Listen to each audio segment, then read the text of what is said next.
Fala pessoal, tudo bem? Espero que esteja tudo bem com vocês. Aqui eu estou gravando esse vídeo aqui, genética, mais uma vez, né? Mas na verdade a questão aqui de fundo aqui é filosofia, né, rapaziada? Mais uma vez. A questão da informação, esse tipo de coisa toda. Estou gravando esse vídeo usando o gravador de tela, um programazinho de gravador de tela, já para ter o mínimo de edição possível. Talvez eu não venha editar em nada esse vídeo. Menos trabalho, assim, é um canal que não tem rentabilidade nenhuma, quase não tem retorno, que enfim, coisa que eu, né? Como as células do nosso corpo, né, sabem o momento certo de se dividir e de se especializar, vamos dizer assim, né?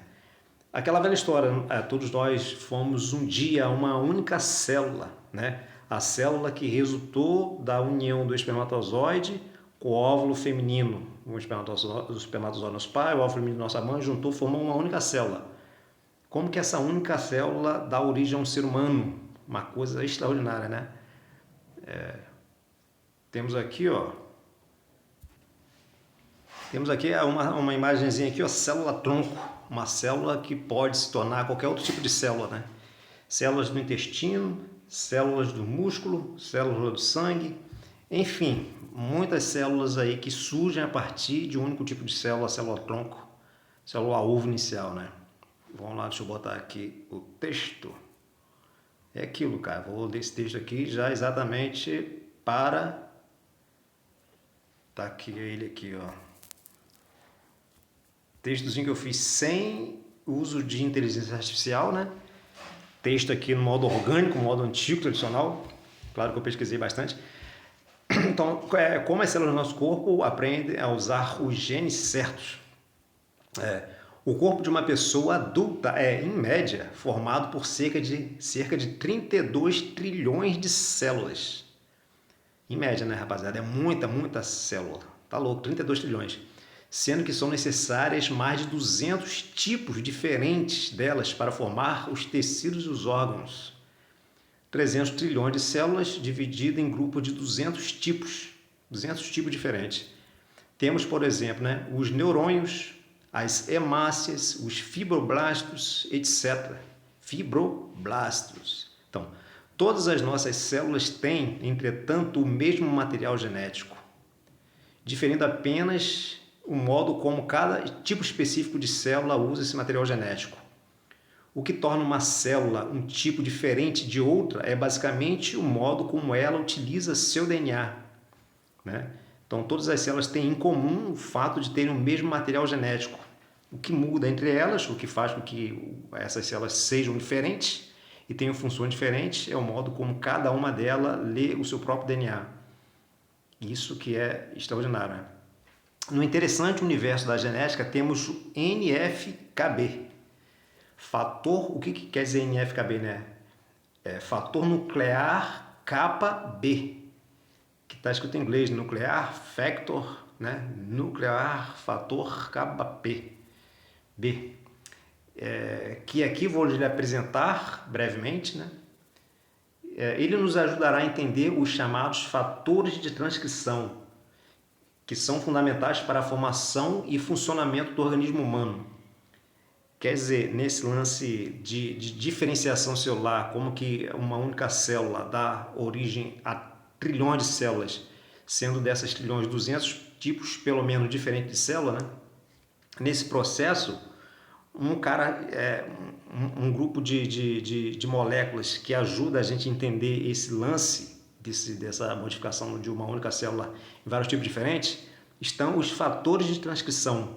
Um dos segredos para se entender a especialização das células durante o desenvolvimento de um corpo humano, por exemplo, não só do corpo humano, mas de qualquer tipo de outro organismo vivo, né? Um dos segredos para se entender esse tipo de evolução dos tipos celulares estão os fatores de transcrição, que lê de modo diferente trechos de DNA conforme células, né?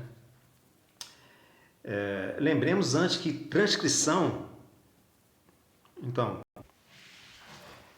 fatores de transcrição, né? Então, quando a gente fala de transcrição, a gente está falando de uma coisa que acontece no núcleo da célula, né? É um processo no qual um trecho de uma molécula de DNA dá origem a uma molécula de RNA mensageiro que a gente chama. O RNA mensageiro contém as informações para a produção de uma proteína. Então, desculpa. Que são fatores de transcrição, né? Fatores que promovem a transcrição, né? Esse lance aí da formação do RNA mensageiro que ocorre lá no núcleo da célula.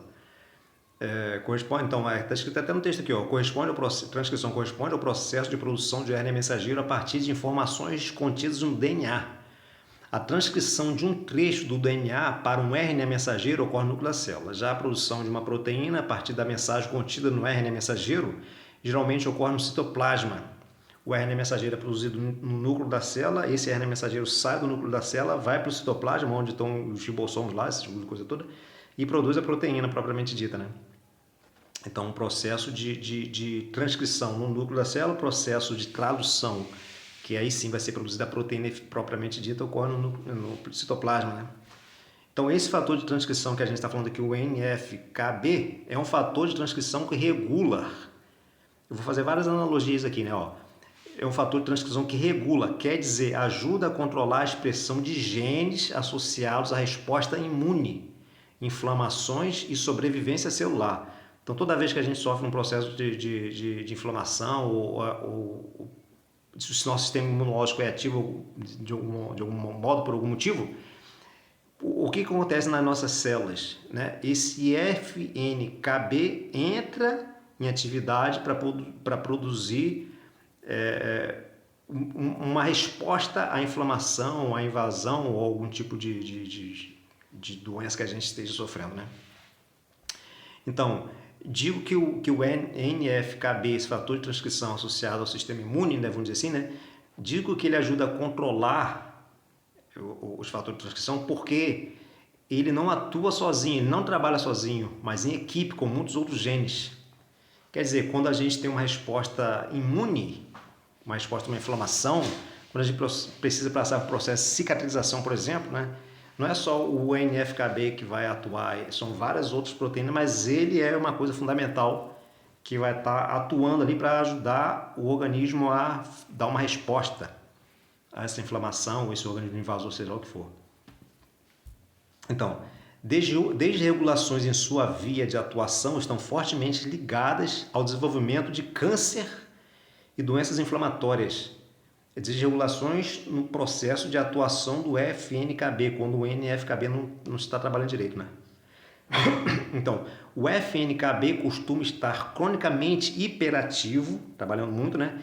Em células cancerígenas, ou seja, ele contribui para a multiplicação celular desenfreada e impede que o tumor sofra apoptose. Uma célula que sofre apoptose é uma célula que comete suicídio, vamos dizer assim, ela morre, né?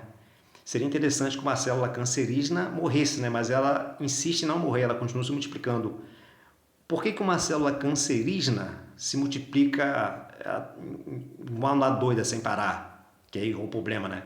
Uma das coisas que pode explicar a proliferação de uma célula de um câncer, né? É que o nosso NF-κB não está trabalhando direito. Então a célula ela começa a se multiplicar desenfreadamente. Uma das coisas que ocorre durante o processo inflamatório, uma resposta imunológica, é a divisão celular, né? Para atuar ali, para combater ali o que está provocando o nosso dano no tecido celular que for. Enfim, cadê o nosso... Isso não quer dizer que o nosso FNKB seja um cara mau. Não. Claro que o FNKB é uma molécula, não um cara, mas analogias. Mas sim que tem grandes responsabilidades. E se por qualquer motivo não desempenhar sua função direito, a empresa na qual ele trabalha, quer dizer, o corpo do indivíduo que ele ajuda a construir e manter, e que por fim o abriga, esse organismo nessa fábrica no qual trabalha o FNKB, se ele não trabalhar direito, essa fábrica poderá ter grandes problemas. Nosso corpo poderá ter grandes problemas. Câncer, por exemplo, né? Se o corpo morrer, a empresa falir, o próprio NF-κB irá perecer junto com ele. Quer dizer, o FNKB é fundamental para que o organismo trabalhe normalmente. Mas se ele der um defeito, o próprio organismo perece. Assim como um cara na fábrica, né, trabalha em prol da fábrica, mas se ele não trabalhar direito, ele pode dar um prejuízo para a fábrica e a fábrica vir até falir, dependendo da função do cara, né? Não surpreendentemente, nosso FNKB, que é um fator de transcrição, né, é resumidamente uma proteína. Uma proteína, resumidamente, né, que tem a habilidade de se ligar a um pequeno trecho do DNA e, ao mesmo tempo, se ligar a uma outra estrutura proteica chamada RNA polimerase.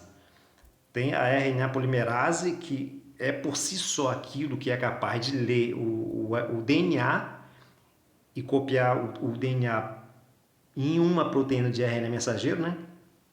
A RNA polimerase tem junto dela fatores de transcrição. Quer dizer, a RNA polimerase só funciona se ela estiver associada a um fator de transcrição, né? Convém ter em mente que o RNA polimerase é uma pequena máquina de produzir RNA a partir do DNA. Na verdade, um fator de transcrição ajuda a polimerase na leitura do DNA para a produção de um RNA mensageiro, mRNA, né? Não é qualquer pedaço de DNA que um fator de transcrição se liga. Não é em qualquer pedaço do DNA que um fator de transcrição se liga, mas sim em um trecho específico chamado promotor. Nosso DNA, várias fitas de DNA que a gente tem, né? É uma fita longa com várias bases nitrogenadas ali. Tem uma região específica do DNA que tem um gene. Antes de todo o gene tem um pedacinho que indica que ali vai iniciar um gene, né? Tem muitos trechos, muito pedaço do nosso DNA que não é gene. São pedaços que sem função aparente muitas vezes, né? Um gene está sempre antecedido por uma região promotora. Tá, está escrito aqui, né? Todo trecho de DNA que tem um gene, que é um gene, é antecedido por um pequeno trecho promotor que funciona como um portão de entrada para o gene propriamente dito. Sabemos que esse portão de entrada pode estar aberto ou fechado. E esse é um aspecto bastante interessante que não poderemos ver em detalhes nesse momento. Seja como for, quem entra por esse portão gênico é exatamente a polimerase. Esse portão gênico é o promotor, a região do nosso DNA que a gente chama de promotor, né? Que é por onde entra a RNA polimerase. Quer dizer, é a região promotora que torna possível a polimerase o reconhecimento de um gene, desde que a polimerase esteja associada a um fator de transcrição, né? E ela só pode fazer com a ajuda do nosso guia especial. Então, nosso fator de transcrição é um guia especial para a polimerase. Como dito, o FNKB tem as chaves para se ligar a... Não tem as chaves, na verdade, né? Para se ligar a qualquer promotor. Existem vários fatores de transcrição, né? O FNKB é um dos fatores de transcrição. Cada fator de transcrição é como se fosse uma chave específica para um gene, né? Como dito, o nosso FNKB não tem as chaves para se ligar em qualquer promotor. Ou seja, nossa analogia, não tem as chaves para abrir qualquer portão de entrada para qualquer gene. Cada FT, fator de transcrição específico, cada fator de transcrição específico tem um sítio de ligação específico também, né? Para cada promotor de cada gene-alvo. Há diversos fatores de transcrição, inclusive chamados fatores de inibição ou de repressão. Vai pegar a águazinha ali, ó. Então, tem fatores de transcrição que promovem a produção de RNA mensageiro, mas também tem fatores de transcrição que inibem, né? Tem fatores de transcrição que abrem a porta para a polimerase, para o RNA polimerase ler a molécula de DNA, mas também tem fatores de transcrição ao contrário, que são fatores de repressão ou de inibição, né? Que fecham o portão e não permite que a polimerase leia o DNA e assim produza uma proteína qualquer. Há fatores como o FNKB que facilitam o trabalho da polimerase, outros, pelo contrário, que impede fazer a transcrição gênica, ou seja, impede a polimerase de se unir ao promotor do gene e fazer uma leitura do DNA, né? Na verdade, alguns fatores de transcrição podem abrir o portão de mais de um gene, e logo um determinado gene pode ter mais de um fator de transcrição que o ative, que o torne acessível à polimerase. É outra coisa interessante, né?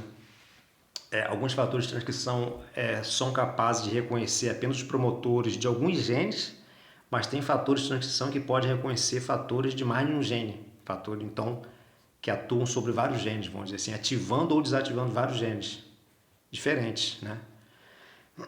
Então, assim como muitos fatores de transcrição, o FNKB fica de plantão no citoplasma. Ele fica ali boiando no citoplasma, ali fora do núcleo, né? Geralmente, esse fator de transcrição FNKB geralmente fica no citoplasma abraçado a uma proteína inibidora, como o IKB, que o impede de entrar no núcleo da célula sem necessidade. Então, o FNKB ele está no citoplasma, porque aquilo que eu falei, né, o processo de tradução, a produção das proteínas se dá no citoplasma. Então, como um fator de transcrição é por si só uma proteína, ele foi produzido no citoplasma. Quando que esse fator de transcrição deve entrar para o núcleo, né, para ativar um gene qualquer, né? Ele só vai fazer isso quando ele receber um sinal químico. Quando ele receber um sinal químico, ele se desliga dessa proteína, esse IKB que fica ali segurando ele, né? E aí sim ele se desligou, recebeu esse sinal, se desligou da proteína, entra no núcleo, se liga ao RNA polimerase e dá início ao processo de transcrição.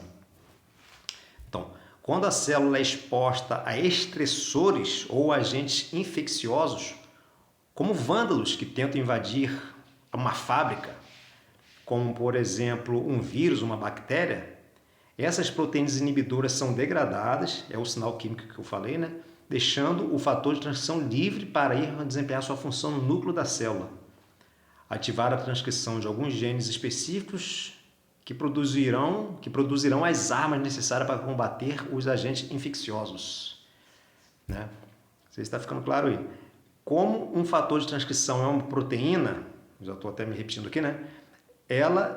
Esse fator de transcrição deve ter um gene que o torne possível. E esse gene tem que ter um promotor. E esse promotor demanda o seu próprio FT, seu próprio fator de transcrição, para tornar possível sua produção a partir de uma fita de RNA mensageiro produzida pela polimerase. Ou seja, é uma coisa meio cíclica, né? Um fator de transcrição ajuda a produzir uma proteína, que essa proteína pode ser também um fator de transcrição, que vai ativar outros genes. Então, os FTs têm seus próprios genes, que são ativados ou não, né, por seus próprios FTs. Olha aí com o negócio como é que é complicado, né? Complexo ali você entender e analisar essa coisa toda.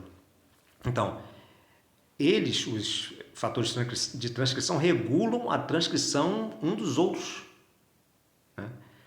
A questão interessante e complicada é a seguinte: como células diferentes sabem quais fatores de transcrição devem produzir? Aí que está a chave, né, cara? Cada célula demanda produzir proteínas específicas de acordo com sua função. Para produzir proteínas diferentes, as células devem usar fatores de transcrição diferentes. Então a questão-chave é: quais fatores de transcrição uma célula deve produzir? Né?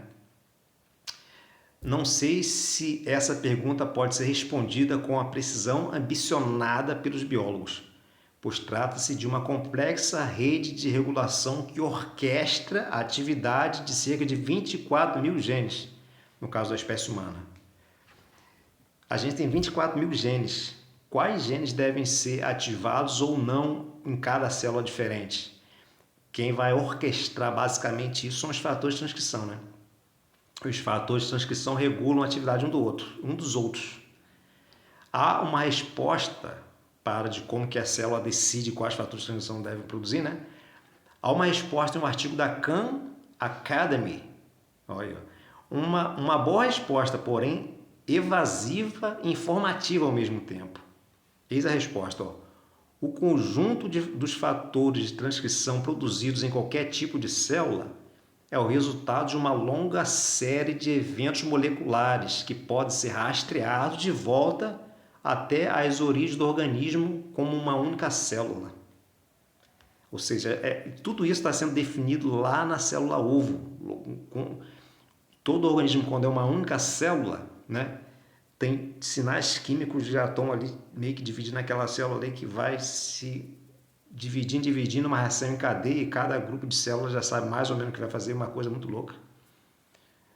Quer dizer, seria muito interessante se pudéssemos ver o trabalho de cada proteína e de cada molécula orgânica, especialmente dos fatores de transcrição na célula ovo inicial, implantada na parede do útero e depois continuar acompanhando as equipes de milhares de moléculas atuando nas células que surgem a partir daquela célula inicial, né? Como que as proteínas estão, as moléculas e as proteínas estão trabalhando naquela célula inicial e depois nas duas células que se formam a partir daquela inicial, né? E das duas vão dar origem a quatro, quais genes estão atuando nessas quatro, que vão surgir a partir da divisão das duas primeiras, quais genes vão estar atuando nas outras primeiras células, nas 16 primeiras células, né? Porque as células vão se dividindo em progressão geométrica, né? Uma dá origem a 2, 2 a 4, 4 a 8, 8 a 16, 16 a 32, 32 a 64, 128 e assim vai. E a gente ia acompanhando o trabalho de cada célula nesse processo. Aí que seria interessante que a gente inclusive começar a entender melhor a coisa toda, né? Mas não é nada fácil. Até formar os primeiros tecidos especializados do organismo. Quando essas células vão deixar de ser células troncos, células pluripotentes, vamos dizer assim, né? E vão se tornar células específicas. Um neurônio, um fibroblast, uma célula do sangue, né? Uma hemácia. Enfim, voltemos ao essencial para nossos propósitos nesse texto, nesse vídeo. Cada FT tem um sítio específico, que é como se fosse a chavezinha que vai se ligar a cada promotor específico também, né? Chave e fechadura. A chave é o fator de transcrição, a fechadura é um trechozinho do DNA que a gente chama de promotor, que é a porta de entrada ali para o RNA polimerase, né? Então, cada FT tem o seu sítio específico que só pode ligar-se a trecho específico do DNA. Um fator de transcrição pode ativar mais de um tipo de gene, conforme eu já disse, né? E um gene geralmente pode ser ativado por mais de um fator de transcrição. Muitas vezes, um gene depende da atividade de mais de um fator de transcrição para ser transcrito. Imagine uma situação. Temos o gene A e o gene B. Você pode ter um fator de transcrição que ative o gene A e outro fator de transcrição que ative o gene B. Dois genes, dois fatores de transcrição distintos. Um fator de transcrição para cada gene. Mas a gente também pode ter um terceiro fator de transcrição que ative tanto o gene A quanto o gene B. Um fator específico para o gene A, um fator específico para o gene B e um que ative tanto o gene A como o gene B. Isso pode acontecer, né? E geralmente acontece, em alguns casos. O uso de múltiplos fatores de transcrição para regular um único gene significa que diferentes fontes de informação podem ser integradas em um único resultado. Por exemplo, imaginando que o ativador A, fator de transcrição A, está presente apenas nas células da pele. Então, o FTA presente apenas nas células da pele. O FTB, o ativador B, está ativo apenas nas células receptoras dos sinais de vida-se agora, fatores de crescimento do vizinho. Ou seja, uma célula, para se dividir, ela deve receber o sinal, né, um sinal químico dando uma ordem para ela se dividir. E a divisão da célula vai se dar a partir da atividade desse ativador B, vamos dizer assim, né? Que vai ajudar a célula a se dividir. O ativador B está ativo apenas nas células receptoras do sinal de vida-se agora. E tem o repressor C, ou seja, é um fator de transcrição que atua de modo invertido, né? Em vez de ele ativar o gene, ele reprime o gene. Então, o fator de repressão C é produzido apenas nas células do DNA que estão danificados. Ou seja, quando o DNA está danificado, essa célula tem um problema, o DNA danificado, então essa célula não pode se dividir, por exemplo, porque pode se tornar uma célula cancerígena. Então, vem um repressor C, que vai, opa, essa célula que está com problema, esse DNA que está com problema. Vamos impedir essa célula de se multiplicar. Então, essa é a função do repressor C, né? Então, aqui, ó. Bom, nesse caso, o gene seria ativado apenas nas células da pele que estivessem recebendo sinais de divisão e tivessem seu DNA íntegro, saudável, né? Porque o ativador B está nas células da pele, quer dizer, o ativador A está na célula da pele, o ativador B só vai funcionar quando a célula estiver recebendo sinal de divide-se agora, e o repressor C vai estar presente toda vez que a célula tiver com o DNA danificado. Se o DNA não está danificado, então o repressor C não está atuando, então o ativador A vai estar atuando e o ativador B só vai estar atuando se a célula receber o sinal de divide-se agora. Então é uma coisa meio de condicional, né? Faça isso se não for aquilo, se tiver isso, não faça aquilo, né? Então, tudo isso gera um número imenso de possibilidades bioquímicas, esses tipos de combinações de comandos, vamos dizer assim, né? Muitos sistemas regulatórios na biologia são basicamente circuitos lógicos constituídos de biomoléculas. Circuitos lógicos, tal como se programa computador, esse tipo de coisa toda, né? Outra significação para facilitar a visualização desse circuito lógico biomolecular. 2 pontos. Um gene qualquer, vamos chamá-lo de gene AB1, pode ser plenamente expresso apenas se 2 ativadores, FTA e FTB, estiverem presentes e o repressor C ausente. Então tem o gene AB1, que só vai ser ativo, só vai ser lido se tiver 2 expressores presentes, FTA e FTB, e ao mesmo tempo o repressor C estiver ausente. Isso para um gene que é expresso por 2 ativadores e inibido por um repressor, né? Então a lógica básica nesse caso é a seguinte: se FTA e FTB estiverem presentes e se FA e C ausentes, então expresse o gene AB1, que é bem parecido com o lance lá do exemplo da pele lá, né? Ou ainda, se FTA estiver presente e FTB e FTC ausentes, então expresse menos intensamente o gene AB1. Ou seja, o gene pode ser expresso de forma menos intensa na ausência de apenas um ativador, né? E evidentemente do repressor. Embaçado, né?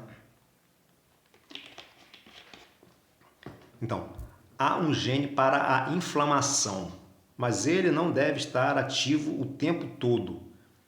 E por isso o nosso FNKB quase sempre está agarrado à proteína inibidora, a qual nós fizemos referência, IKB. Alguma coisa deve ter o poder de ativá-lo quando for necessário. E essa coisa pode ser muitas coisas. Uma bactéria, radicais livres, etc. FTs regulam os genes e o ambiente regula os FTs. O que regula o FT? O ambiente. E os FTs regulam os genes. O ambiente, no caso aqui, né, vai desde o interior da célula até o universo. Um ambiente intracelular, extracelular e aí qualquer coisa a gente pode considerar aqui o ambiente, né? Então, assim, quando uma mãe vê seu bebê e sente seu cheiro, isso faz com que um ou mais FT permita que a polimerase produza o RNA mensageiro para a proteína oxitocina, às vezes chamada molécula do amor. Ou seja, tem um fator de transcrição que vai dar o comando para a polimerase produzir oxitocina. Quando que esse fator de transcrição para a oxitocina vai atuar? Quando a mãe sente o cheiro ou vê o seu bebê, alguma coisa nesse sentido, né? Então tem uma coisa que acontece externamente, que é a presença de um bebê, um recém-nascido ou uma criança pequena, né, que vai estimular na mãe a produção da oxitocina, que faz a mãe ficar mais amorosa frente ao seu bebê, vamos dizer assim, né? E para essa oxitocina ser produzida, foi necessário que o FT relacionado ao gene da oxitocina começasse a trabalhar, né? Obviamente, um neurônio não pode ter um fator de transcrição que ative o gene que o faça produzir ácido clorídrico, o que, entretanto, deve ser feito pelas células do estômago, chamadas de parietais. né? Ou seja, tem um fator de transcrição para o gene que produz ácido clorídrico. Esse fator de transcrição não deve estar presente nos neurônios.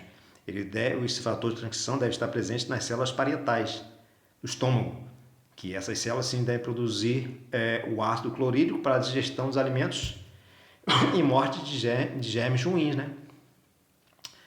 Aqui, ó, um trecho do livro, tá até aqui no fundo aqui para dar enfeitado no pavão, ó. Comporte, de Robert Sapolsky. Livro bastante interessante. É um trechozinho do livro lá que fala sobre o comportamento humano, de como que o comportamento... porque a nossa personalidade, o que a gente pensa, o que a gente faz, o que a gente fala, o nosso comportamento de um modo geral, o quanto do nosso comportamento é determinado geneticamente, né? Eu estou falando aqui que o nosso comportamento ele sofre muita influência ambiental. O ambiente atua sobre os fatores de transcrição. E os fatores de transcrição atuam sobre os genes. Então, trecho do livro da Sapolsky, ó. Grande parte do seu DNA transforma influências ambientais em transcrição gênica, em vez de codificar para genes em si. Além disso, a evolução trata massivamente de mudanças na regulação de transcrição de genes, em vez de alterações no próprio genes. Ou seja, uma das coisas mais importantes para que um organismo humano seja um organismo humano, para que um chimpanzé seja um chimpanzé, para que uma planta seja uma planta, não é questão dos genes em si. Muitos genes que o ser humano tem, uma galinha tem, um porco tem, um pavão tem, um peixe tem. Há um genes que diz que um corpo deve ter 2 olhos, por exemplo, uma boca. Quantos animais você não conhece aí que tem 4 membros? Uma boca, nariz com 2 entradas. São genes que atuam, formação de cérebros, neurônios, tipo de coisa que atuam. Mas tem genes específicos de cada espécie, evidentemente, mas o grande lance de diferenciação dos organismos não está na diferença dos genes que cada um tem ou não, mas sim a forma como esses genes atuam. Ou seja, muitas das nossas diferenças entre nós, seres humanos e outras espécies de animais, essas diferenças vão ser encontradas nos diferentes fatores de transcrição que a gente tem, de como esses fatores de transcrição atuam entre si, né? Não com relação ao próprio gene, né? É uma coisa bastante interessante isso, ó. O que torna os organismos como o nosso, né? Nosso organismo humano, complexos, tanto genotipicamente quanto fenotipicamente, né? O fenótipo é a expressão dos genes de diferentes maneiras. Genotipo é a composição genética, os genes que a gente tem, esse tipo de coisa toda, né? Enfim, o que torna os organismos complexos não é tanto o número de genes que temos, né? Mas as formas como eles são regulados. Para se ter uma dimensão disso, considere, por exemplo, que a Daphnia pulex, não sei se assim se pronuncia, né? Uma microcrustáceo conhecida como pulga d'água, quase invisível ao olho nu, tem cerca de 31 mil genes. Ou seja, nós seres humanos temos 24 mil genes. O organismo mais simples do que a gente, né? Um microcrustáceo invisível ao olho nu tem 31 mil genes. Já há outro exemplo, né? Tem muitos outros, muitos exemplos. Há triconomas, ou trichonomas, não sei, vaginalis, um micro-organismo celular protista e parasita, possui cerca de 60 mil genes. Ou seja, ter muitos genes não quer dizer que o organismo é mais complexo ou mais inteligente. Os fatores de transcrição desse micro-organismo aí, ó, atuam de forma mais... É como se fosse uma sinfonia mais simples, né? Vamos dizer assim, né? Muitos geneticistas argumentam que a evolução dos genes é menos importante que a evolução das sequências regulatórias que se antepõem a eles, né? Não é questão de quantidade, mais de qualidade, né? Vamos dizer assim, né? Talvez por isso uma parte desproporcional das diferenças genéticas entre chimpanzés e seres humanos está nos genes para FTs e não nos genes, no número de genes, no tipo de genes, mas em alguns genes específicos, genes para FTs, né?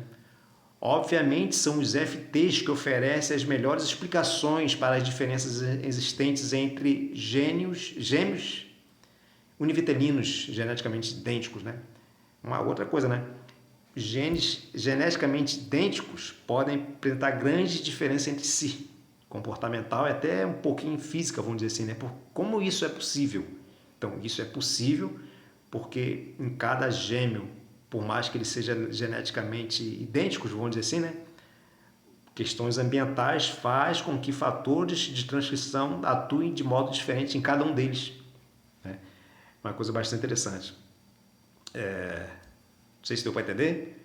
Uma coisa aí que mereceria mais imagens, mais coisa aqui, mas enfim, se gostou, dê um like aí. Eu vou botar só umas imagenzinhas aqui básicas aqui.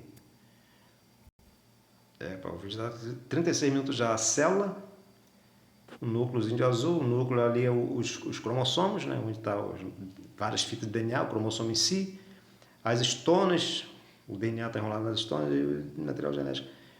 Enfim, aqui um cromossomo, o DNA, né? Sendo condensado, vamos dizer assim, né? Tá aqui, ó, aquilo que eu havia dito no vídeo, ó. A fita dupla de DNA, né? Lá em cima aqui, ó. Tem a fita azul, é o DNA, duas fitas, de 5 linhas, 3 linhas, a outra quer invertir 3 linhas para 5 linhas. Você vê aqui, ó, 5 linhas, 3 linhas, 5 linhas. Data box, que antecede ali, está dentro da região promotora, né?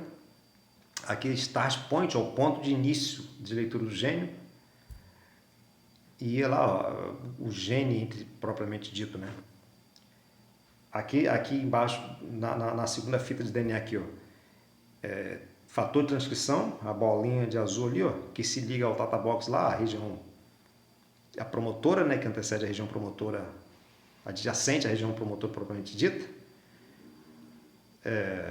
E aqui embaixo, aqui no último, aqui no cantinho, já está o fator de transcrição junto com o RNA polimerase, que é um complexo, né, proteico maior.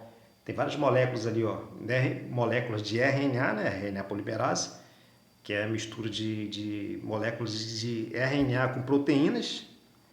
Esses RNA, tanto essas bases nitrogenadas, tanto do fator de transcrição como da polimerase, que vão vão se grudar ali nas regiões específicas do DNA, né? E começa a transcrição. Aí vai surgir uma fita de RNA mensageiro, tá ali, ó, sendo transcrita. E essa fita de RNA mensageiro vai para o citoplasma, aí vem sim o ribossomo, que é a máquina que vai produzir a proteína propriamente dita. Bastante interessante. Aqui uma coisinha mais específica aqui, ó, mais esqueci, cara. Oxe. Enfim, é basicamente a mesma coisa. Vocês veem que estão várias estruturas, várias proteínas. O fator de transcrição, ele tem a basezinha dele ali, que tem a chavezinha para se ligar ao promotor, ao data box ali. Ele tem uma região que vai se grudar a RNA polimerase, e tem a região de cima que recebe o sinal, esse tipo de coisa toda. Enfim, tá tudo escrito aqui, né? Aí, ó, estágio, enfim, muito bom, muito top de luxo. O corpo humano, 1 trilhão de células, 200 tipos de células são diferentes. E é isso. Tá aqui, ó, a polimerase, o polimerase que dá origem ao RNA ribossomal. A polimerase que vai dar origem ao RNA mensageiro, mais comum, mais tradicional. A polimerase que vai dar origem ao RNA transportador. Enfim, outra história, né? Isso aí, rapaziada. Gostou? Deixa o like, tamo junto, é nóis.